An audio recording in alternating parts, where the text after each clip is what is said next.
What's up, everybody, and welcome back to my latest tournament game. So this is the fifth round of the tournament. I played pretty well, I thought, during this game. I'm in the U1400s of the tournament, so there's a U1400s, U1700s, and I guess like just the Open. And I thought for some reason I was in the U1700s because I was playing people above 1400 during the tournaments. So I was kind of like, I was kind of confused why. But it's called like a McMahon style, where if you do well, you play players like above your level, I guess. And yeah, I did. I won the U1400s, even though I scored 3 out of 5. And yeah, I just thought that was really cool. I scored 3 out of 5, and I tied for first. I didn't like win it like entirely, but I tied for first in the U1400s, and I won $90 for the tournament win, like the tie for the win. I won $90 for that, and I won $90 for the biggest upset. I beat someone that was I think 1380 this tournament, and before this tournament I was 520, so that's like an 800 point discrepancy or something. But yeah, I'm just gonna be talking through this game, last round, and yeah. Okay, so my opponent is probably he was 7 years old. He was the youngest player in the tournament. I was like the second youngest in the tournament, even though I'm 18.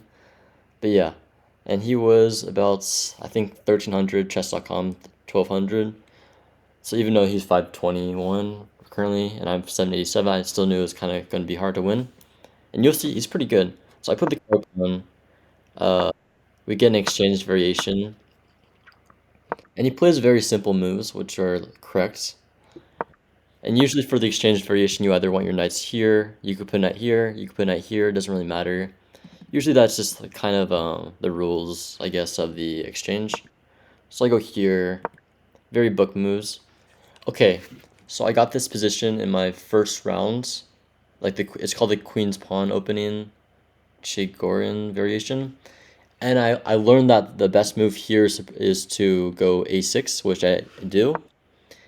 A6 prevents the knight from coming here to fork my king and rook.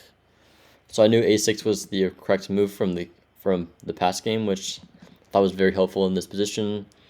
And yeah, we just keep playing chess, I guess. Okay, he goes there. I could put either c6, knight c6, or I could pin. I go for the pin, just in case he plays h3 in the future. He protects it, which I think is completely fine. The engine doesn't like that, I guess, but it's fine, really. I went e6 to open up my. Oh no, wait, no, I didn't. I took. No, I don't take yet. I go e6. Sorry, I go e6 to open up the diagonal for my dark squared, and then usually the rules for the exchange is maybe you exchange that like that, go here, go here, here, castle, something like that. Basically, like the main goal is to get the knight here and put the put the rook on the open c file, just targeting that the whole game. And that's kind of why I like the exchange. I'm very comfortable in this position. He goes here, and I kind of learned through one of my books that if I go here, let's say I go here, I don't think that's great because then he can play this, and then I have to go here, and he has a very big spatial advantage, even though his king is kind of weak. But I don't like that. And I learned that like, if you have a knight here, let's say like the knight was here, I would have definitely gone back. But I learned that since if there's two knights developed, you could just take one of them, and that you're totally fine. Wait, nah. And I take, of course. And then I'm either thinking knight to c6 or go straight away to bishop to d6. I think either move's fine. And these are all just like good moves. Like you can see from the engine. The engine still thinks the evaluations are equal. He castles, which I think is fine again. So as you can see, 520 would not be able to play like this. 521 would not be able to play like this. So obviously he's much higher than his rating. So I go here. I think I go, yeah. I go bishop d6 because his dark squared bishop is his most active piece in my opinion. So I think if I trade off my weak, undeveloped dark squared bishop for his, I think that's very good for me. He doesn't do that. Yeah. And I thought about take, go to b6 to win a pawn. I don't know why I didn't do that. I think I was kind of worried about like some ideas that he had. I don't know. I think I was just kind of worried like some ideas he. Okay, yeah, this was what I was looking at. Sorry, I was wrong. Here, queen takes. I go here. Uh, here, go back. I take here. Since I can't take here because it's guarded by the knight and the queen, I go here. He puts a tempo on my queen, and then I have to retreat here, and then he picks up this pawn. So that's kind of why I didn't like that line. But let's take a look at the correct line. So here, wait, let me think. So knight f6, queen f6. Is it still queen b6? b6, e2. Yeah. What does it want me to do? Take on b2, tempo. Then what? Take this pawn, c2, take here. Yeah, I just didn't like this infiltration. I'm aware that I'm better. I'm totally aware that I'm better. I just did not like the infiltration at all with the rook coming down to my 7th file. I just did not like that, even though I'm up a pawn. So I ended up, what'd I do? I castle, correct? Correct, okay. He goes here, which I thought was pretty okay, I guess, but I just knew this was picking up a pawn. I go here, yeah, and I think that just picks up the pawn very cleanly. Wait, no, this is the same idea that I was just talking about. Like, I get to take here, then he still has infiltration. I must have been like, fuck it, and just take it. See what happens. Oh, no, because I thought like, I thought because I was castled, I thought I was much better if he infiltrates here. So I didn't think that pawn was an issue, and I'll be up a pawn no matter what, basically. So I go here. He goes there, which I thought was pretty poor.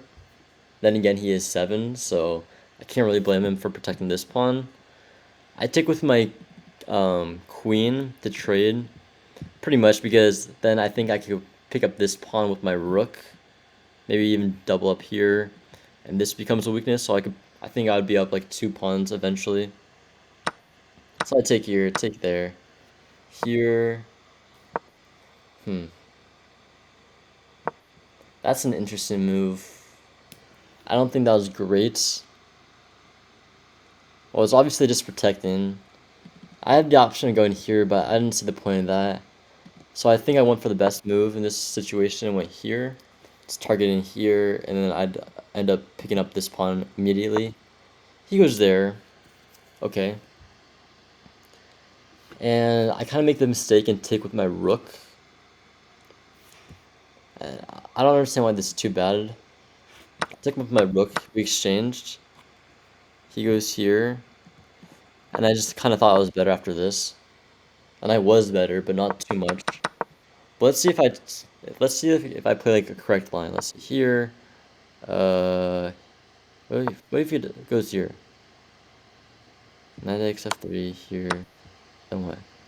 c6. Is he trapped? Oh yeah, he's trapped. Okay.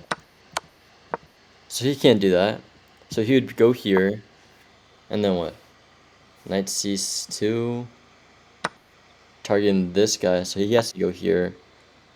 Do I retarget here? a3? I do. Okay. He takes. No, he has to move. He has to go here, I guess. a1. c2. What's c2? Huh? Oh, c2 here again. Oh, that's a crazy line. And then go here. Okay. Anyways, I'm not that smart. I could have found b5 for sure. For sure, I could have found b5. And then if I knew he had to go here, then I would have played b5 for sure. but I don't. I thought this was fine, even though the engine doesn't really like it. I go here. He goes targets again. He's 7, like I said earlier. And, I'm up 2 pawns. He's going to double up his pawns, so I think the best situation for me would be to take. And now I play the mistake of going b5. Loses a whole point of rating. See, yeah, that totally makes sense. I was looking at c8 here, c6, uh, here, and then what? f8. I'm not playing f8. I'd probably play like this or h6 even here. Yeah, but I'm not playing. Yeah, so this looks better. I should have found this, to be honest. I think this was very findable. But I'm like, might as well push the pawns for fun. He goes here. He finds the best move in this situation. I target. Wait, no, I don't. So he's targeting me, so I just push the pawn. I'm like, He goes here. And I was taking a look at a pretty interesting line in the game. I kind of knew if I took, I was still going to be in a very good position, so I just took eventually. But I was looking at this line for about 15 minutes. So here, which this is fine for the engine. He could go. I wonder what he would do here. Let's say he goes like here. I think I could just take here. I got the open file. So I would think I would be fine here like that. I don't know why I didn't play this. Actually, I probably should have played this. This makes a lot more sense to me. Anyways, I just played something very simple. And basically, the reason why I go to rook to b8 is because to prevent anything from attacking this pawn or this pawn. So I thought it's very convenient if I play b8, and that's the best engine move, apparently. Okay, he moves out the, what's it called?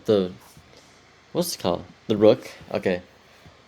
I was looking at this line, but it doesn't quite work because of this maneuver. Wait. Because of kind of like this, I think.